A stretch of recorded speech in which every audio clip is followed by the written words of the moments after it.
Praise God. But I thank God for this opportunity. Kasi talagang God is faithful.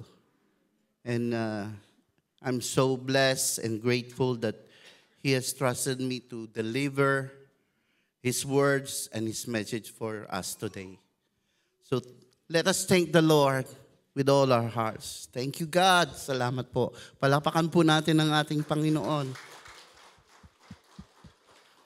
Salamat din po, Pastor, sa pagtitiwala mo. Talagang we are blessed and we thank God for your life. But before we begin, let us recall the previous passage that we have received from our God. First, fasting that pleased God in Isaiah 58, verse 1 to 12, led by Pastor Jong. With fasting, we serve in Luke 4, verse 1 to 13, by Brother Alvin. Running into the light in 2 Corinthians chapter 5, verse 17, by Brother Alex. And a call to prayer and fasting in Joel 2, verse 12, by Brother Kurt. And now, church, we will hear God's message about prayer through our Lord Jesus Christ. In Mark 14, verse 32 to 42. Yan po.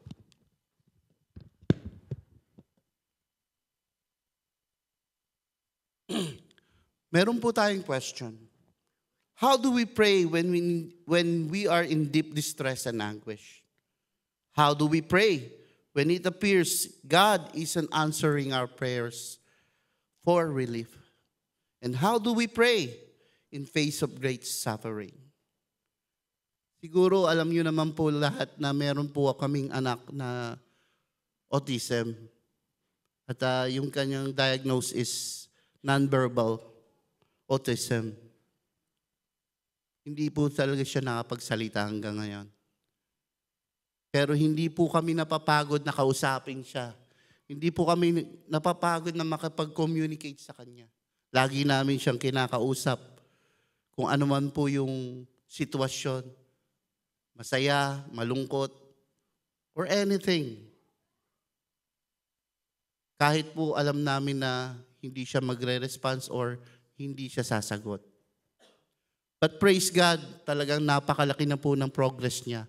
Talagang prayer is powerful. Why? Because God is the most powerful being.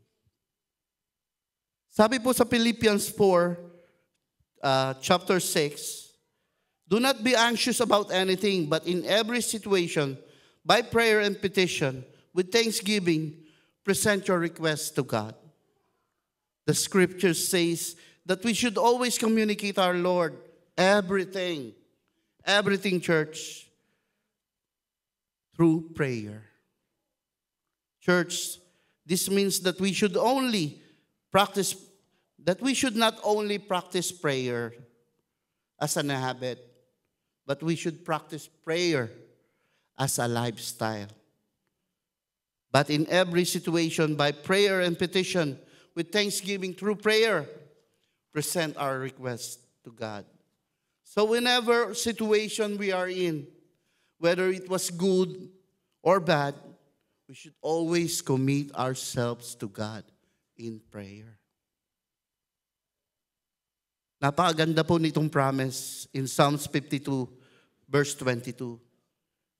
Cast your cares on the Lord and He will sustain you, and He will never let the righteous shaken. Ang sarap pakinggan, ang sarap tanggapin. However, there are times when we don't feel like we can communicate clearly. Mga kapatid, what hinders us to pray? Dahil ba ito sa hindi ako marunong mag-pray?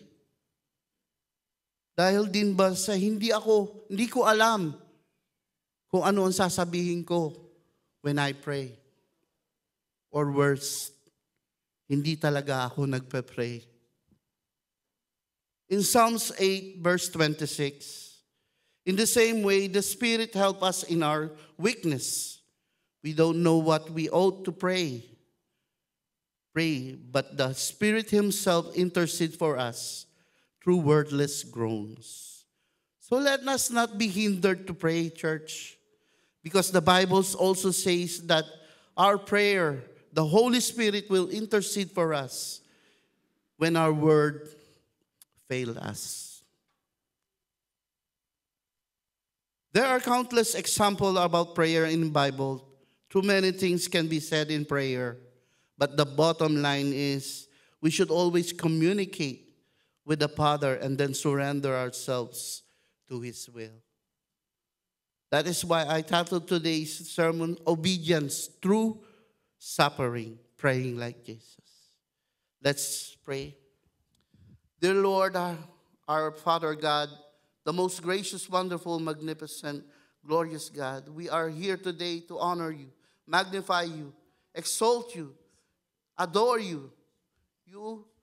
For You are God and the only God who's worthy of our praise and worship. With all our hearts, in full of gratitude and reverence, we give You thanks not only for what You have done and what You will do, but because You are our God. Again, we give You thanks today for giving us and letting us to praise and worship You. Touch us, Lord, and give us the discerning heart. Help us to understand Your message for us, to live out Your word, and also to give us the strength to live by Your will. In Jesus' name, amen. In our passage, Jesus' moment is a way decisive moment in history. And as He prayed, we are going to look 3 points or elements of His time in prayer. Number 1, Jesus is imparted His distress. 2, Jesus acknowledged God's authority. And 3, Jesus followed God's plan. Our passage in Mark contains Jesus' wait in the Garden of Gethsemane. This describes Jesus' example and the disciples' catastrophic failure to follow the general theme of Jesus' admonition. Jesus and the disciples have completed the Passover dinner. Like most Galileans, they celebrate in the evening. Passover begins, not to the next afternoon as the Judeans do. They have been in the upper room of our house in Jerusalem, but now return to the Mount Olives. Jesus has chosen the location, the Garden of Gethsemane, carefully in Mark 14:32.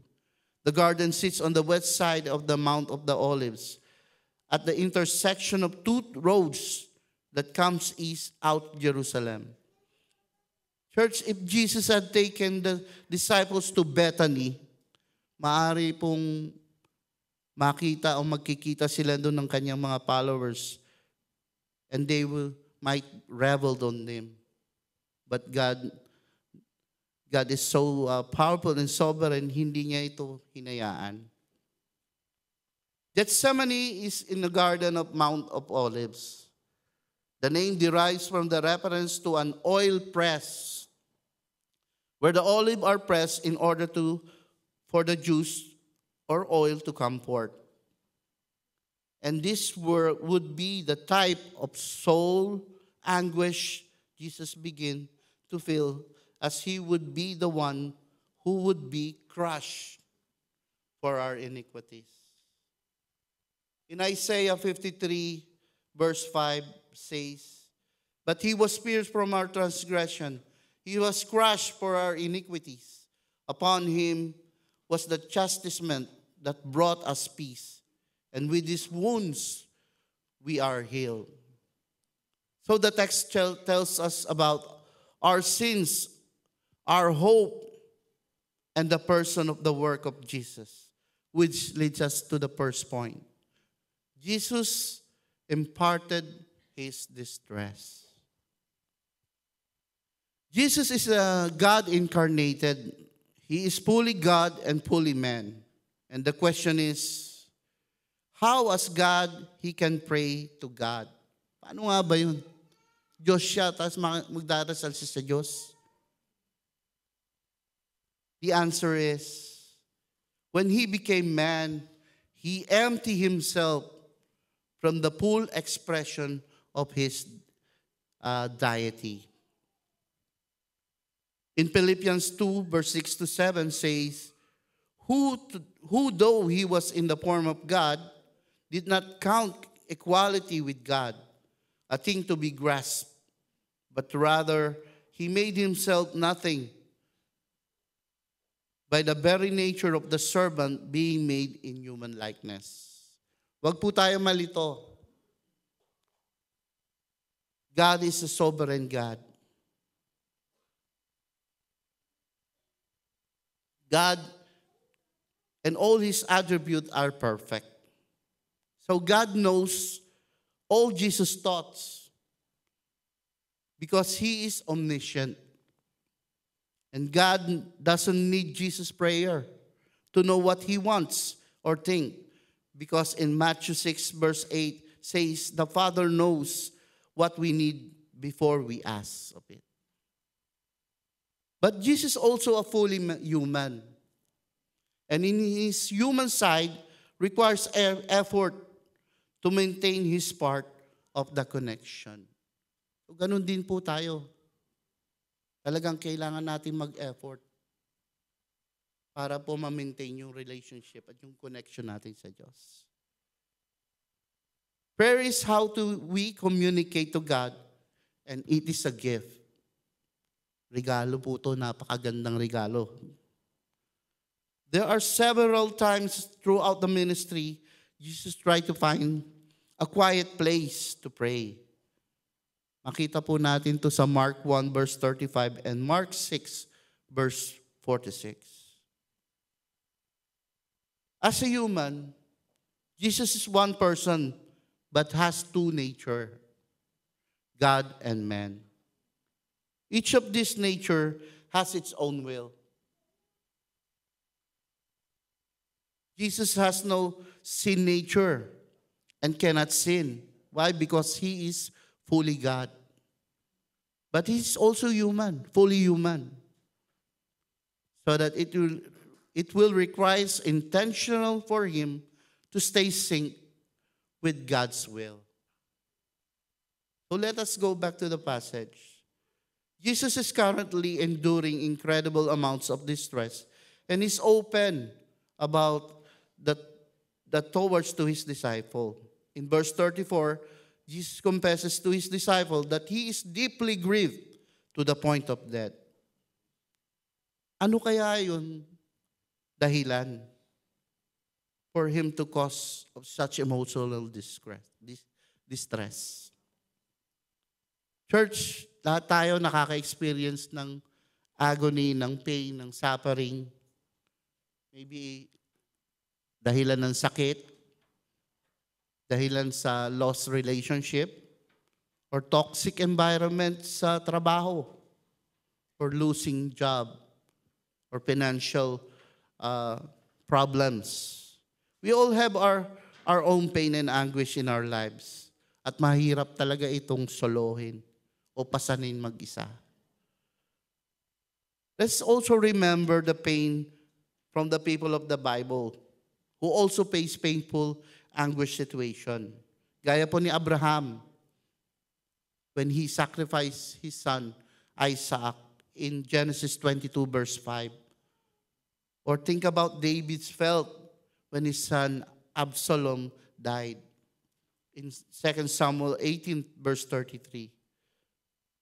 Or even to fathom the agony of Job when he went through when he lost all his children, his own wealth, and health. But James Edwards said, hindi ko po siya kilala pero sinearch ko, pastor din po siya. And magaling din pong commentator. Nothing is in all the Bible compares to Jesus' pain and agony and anguish in Gethsemane. Wala daw makakapantay sa naramdaman ng Panginoong Hesukristo sa Gethsemane. So in Mark 8 verse 31, he says, he then began to teach them the Son of Man must suffer many things and be rejected by elders, the chief priests and the teachers of the law, and that he must be killed, and after 3 days he rise again. Here we see, church, that Jesus is preparing his disciple for his death and resurrection. So Jesus warned his disciples about this. And now the moment is right around the corner. However, in spite of betrayal, arrest of the hand of his own disciple, despite of the abandonment by those who closely followed him, the humiliation of unjust trials, and ultimate verdict of crucifixion, even in spite of the physical suffering of something far worse, he will endure the wrath of God as Jesus accepts the penalty of sin in our behalf, separating him from the Father. Ito po yung talagang anguish niya, yung ma-separate siya sa Panginoong Diyos Ama. Kahit tayo, di ba, sabihin natin as Christian, ready na po ako mawala. Pero pag nandun na yung time, ano yung isipin natin? Yung mga mahal natin sa buhay, di ba, may iwan natin. Ang hirap mawalay. So what more than if we are far apart from God? Di ba, mas napakahirap nun. No, Jesus did not go all through this distress and trouble for himself. No, hindi yun para sa kanya. But Jesus accepted the experience, all the pain and agony for the sins of the world, which includes my sin and your sin, church. In verse 32 to 34, as Jesus withdrew himself to pray, he gathered his closest companion to him during his time of distress. As Jesus gathered all his disciples, Peter and John, James and John, and said to them, keep watch while I pray. Madalas po tayo, pag may nadaranas ng mga ganitong pagkakataon, nag-aano tayo sa wilderness. Hindi tayo, basta humihiwalay tayo. Pero, mas inaano natin na kaya natin to. Or nakakahiya sa kapwa, sa mga kasamahan. Pero hindi, dapat we should go. Sabi, we should go seek to our brethren, yung comfort. Kasi po, talagang in prayer, kahit yun maisambulat mo lang yung nararamdaman mo, malaking bagay na po yun.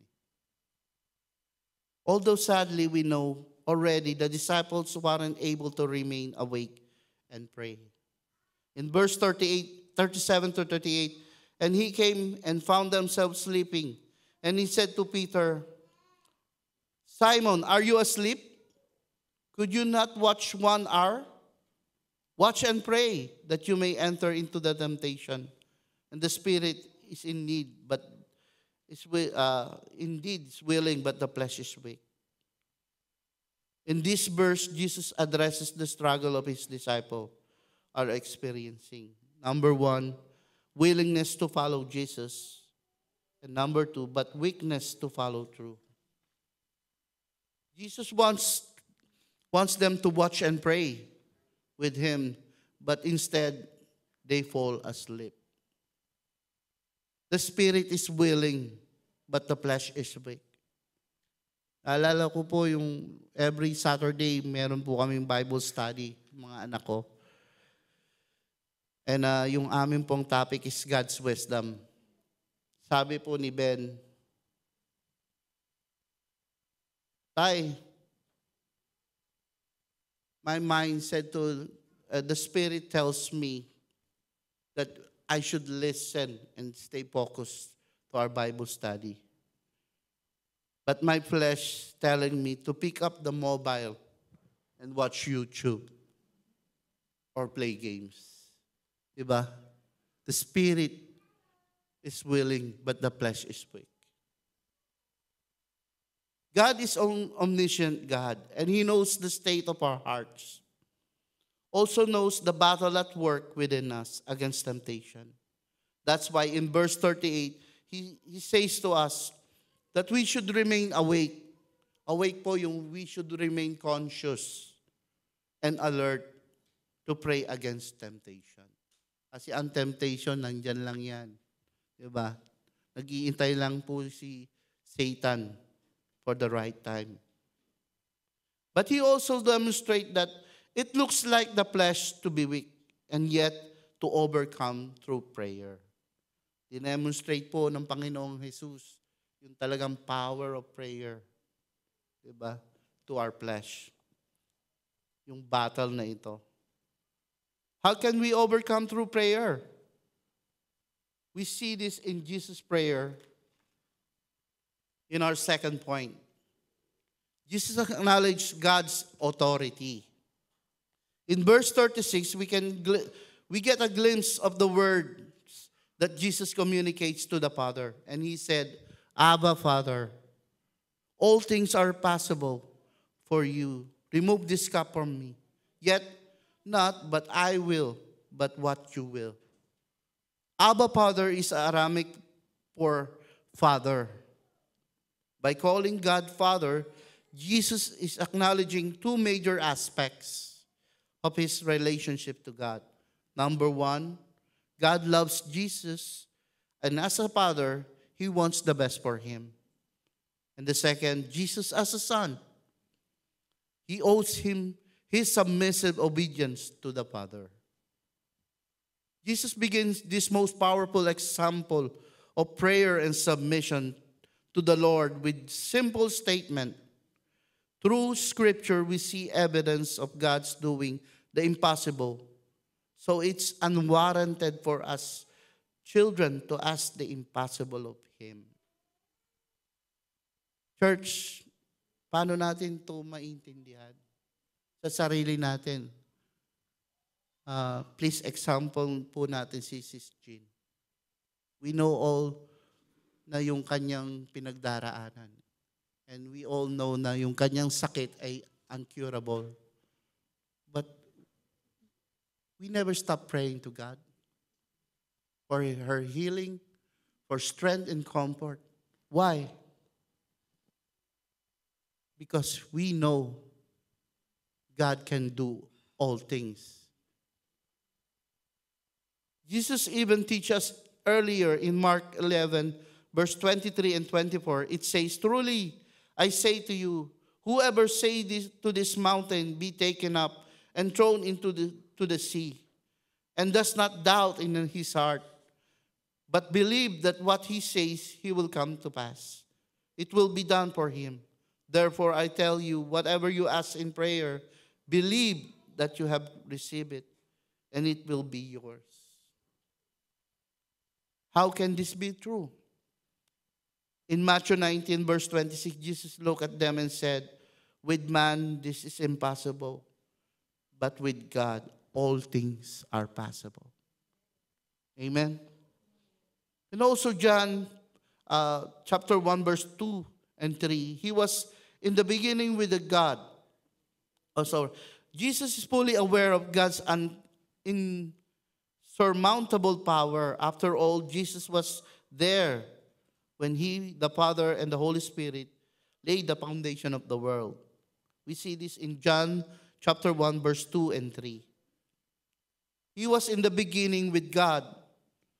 All things were made through Him, and without Him was not anything made that was made. Unlike to Jesus' knowledge of God, authority is incomparable. So Jesus knows God. Sabi nga, di ba? If you know me, you know God. If you see me, you also see God. Ganun po talaga ang Panginoong Jesucristo. He appeals to the Father of His distress. Take this cup away from me. Church, let me read this uh, comment ni John MacArthur. Let's focus on this message from God. This is so severe, this particular experience of sorrow and grief that almost killed him. It is so severe that the Bible says it evoked out of him loud crying and tears. It is so severe that he actually sweat blood. This is the moment experience of in the life of our Lord Jesus. In the middle of the night on that Friday in which he was to die. Apart from the cross, no greater agony has ever been experienced by any being who has lived in this world in human form. No man has ever suffered this way. This is the second greatest agony that the Lord Jesus would experience. First is being that which is to come to the cross itself. This is the agony, the second greatest agony. This is the apex of his life of torturous suffering. This is the night when our Lord Jesus anticipates the drinking of the cup of divine wrath. Will be his full to the cross. And again, his sorrow was so severe and the struggle is so massive that it came close to kill him. This is the conflict that is stagnating to him. This is a conflict that he has never had before. It is far greater than the previous encounter with Satan that he had. The first one we remember is the Holy Spirit sent him into the wilderness. We see in Matthew 4, Luke 4, Mark 1, to be tempted by the devil for the period of 40 days. And for 40 days, Jesus never ate anything. He fasted and Satan hammered him. Satan was trying to deflect him from the cross. And Satan said, get rid of this humiliation. Get rid of this deprivation. You don't need to be rejected. You don't need to die. You can have the kingdom now. You can have the popularity now. You can have the satisfaction now. That was the first temptation. And all of that was designed to keep him from the cross. The second time that Satan really actually appears in temptation in Matthew 16, where Jesus says to the disciples, I'm going to die. Peter says, no. No, Lord, no. That can't happen. And Jesus looked at Peter and said, get behind me, Satan. Again, Satan's efforts to keep Jesus from the cross came through the mouth of Peter. Church, this is important for us to understand. Satan has always tried to keep Jesus from the cross. Satan didn't want Jesus to be crucified. And Satan isn't behind the crucifixion of Jesus. That's the last thing he wants. He wants to keep Jesus from the cross. In the first temptation, he offered this everything he deserved without the cross. Through Peter, he said, is it an outrage to think that Jesus took to the cross and dying? And here in Gethsemane, Satan shows again. How do we know that? Paano natin malaman po ito? In Luke 22 verse 53, the parable account says, this is the hour, the power of the darkness. Ulitin po natin. This is the hour, the power of the darkness. This is the specific time of Satan to act. This is the very culminating effort of Satan to keep Jesus from the cross. The experience in the garden, Satan's hope,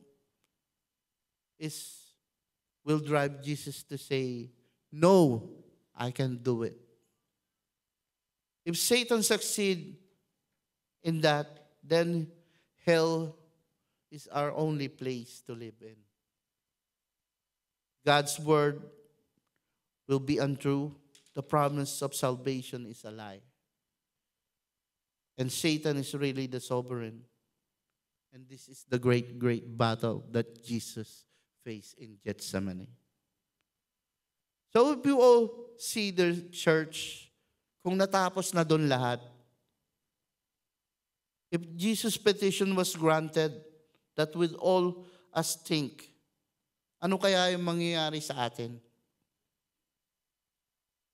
We would have no hope. God's word will be untrue.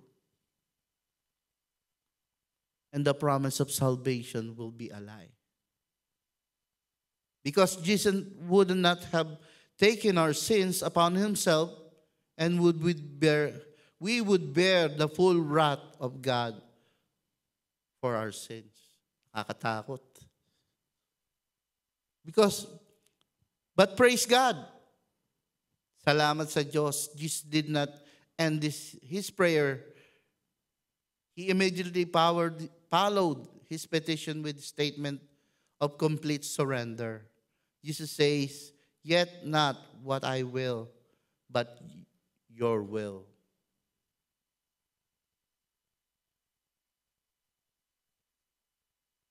We are not able to comprehend the capacity of God's authority. In fact, God himself speaks to this in Isaiah 55 verse 9. For as the heaven are higher than the earth, so are my ways higher than your ways, and my thoughts than your thoughts. This exchange between Father and the Son brings paradox to the light. Consider these two truths about our Savior. Number one, Jesus was fully God. In Colossians 2, verse 9 to 10, for him in the whole fullness of deity dwells bodily, and you have been filled in him, who was in the head of all rule and authority. And second, Jesus was fully man.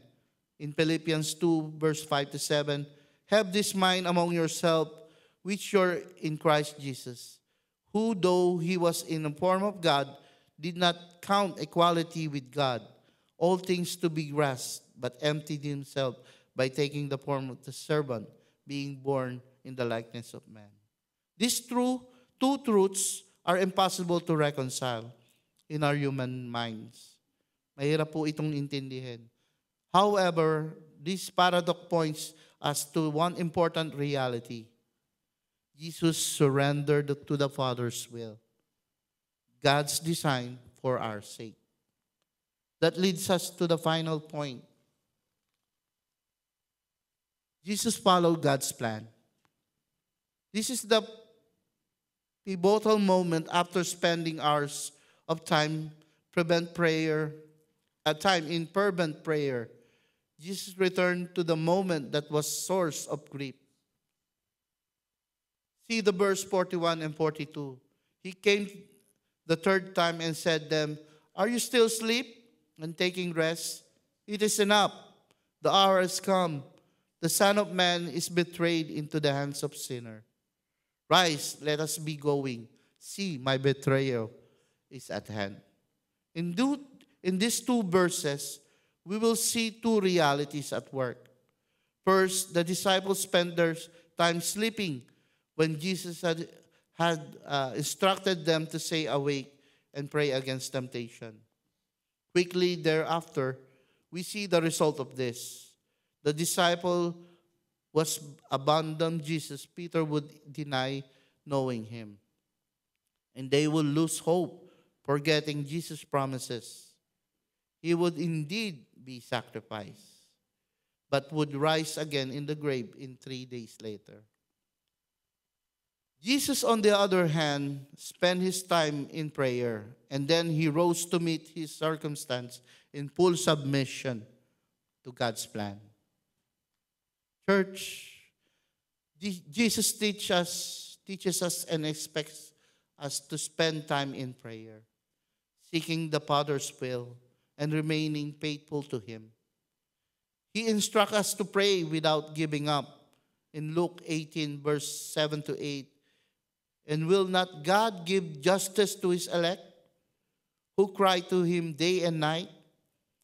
Will he delay long over them? I tell you, he will give justice to them speedily. Nevertheless, when the Son of Man comes, will he find faith on earth? This discipline of prayer without giving is exactly what we see in Jesus demonstrating. Jesus never teaches us to pray to take away circumstances and hardship. Hindi tayo tinuturuan ng Diyos na mag-pray para alisin yung mga pagsubok na ito, yung mga hinaharap nating kabigatan. But Jesus teaches us to pray through our circumstances and hardship. He teaches us to cry out to the Lord and to trust Him to do what is just and right for His people. Hindi po genie si God na, Lord, alisin mo na po ito. Isang ganun lang, wala ka ng problema. Hindi. Jesus is looking in our hearts. Tinitingnan niya talaga yung tunay na desire ng puso natin. And also our effort na talagang nagdi-depend tayo sa Kanya.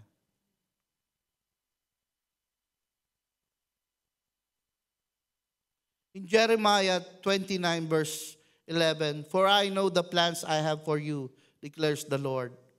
Plans for your welfare and not for evil. To give you a future and hope. Let us take the comfort in this promise and not burden ourselves with idea through prayers.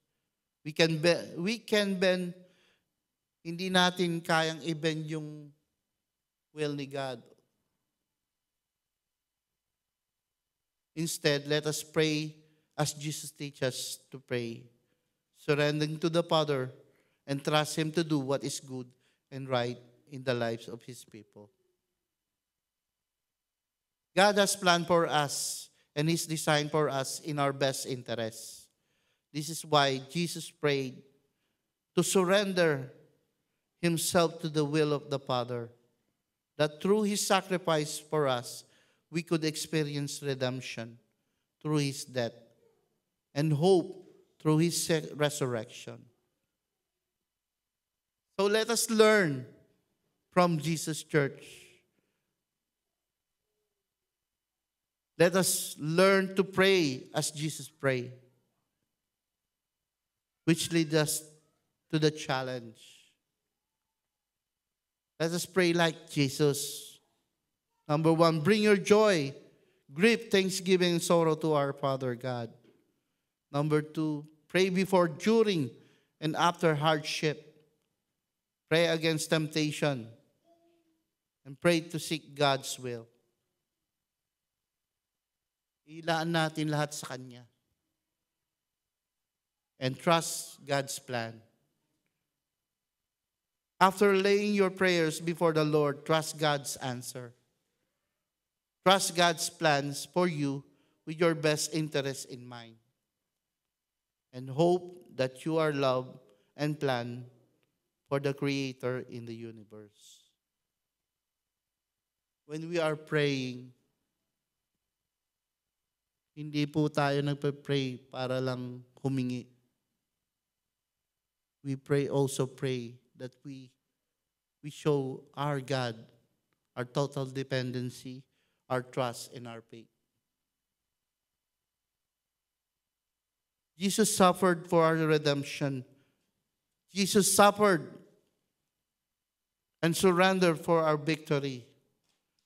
But it doesn't stop there, because Jesus rose again to prove His authority over sin and death.